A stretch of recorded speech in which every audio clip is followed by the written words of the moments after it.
balita nationwide. Samantala mga kabrigada, ang napaulat na nasawi sa habagat at mga bagyo, umakyat pa ho sa 26 ayon sa NDRIMC.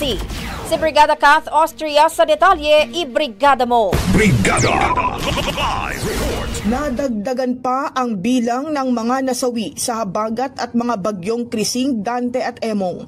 Sa ulat ng NDRRMC, umakyat pa sa 26 ang reported deaths. Sa bilang 12 na ang kumpirmadong nasawi. 9 dito ay naitala sa National Capital Region at tig-1 kaso ng namatay sa Regions 3, 10 at Caraga. Bukod sa bilang ng mga namatay, 8 pang naiulat na nawawala at 10 ang nasaktan. Pumalo na sa 4.6 million individuals o katumbas ng 1.2 million ang bilang ng mga apektado ng kalamidad sa 17 rehiyon sa bansa. Nasa 49,000 families pa ang kasalukuyang nanunuluyan sa mga evacuation centers. Nagpapatuloy ang pagpapaabot ng tulong ng pamahalaan sa mga apektadong pamilya.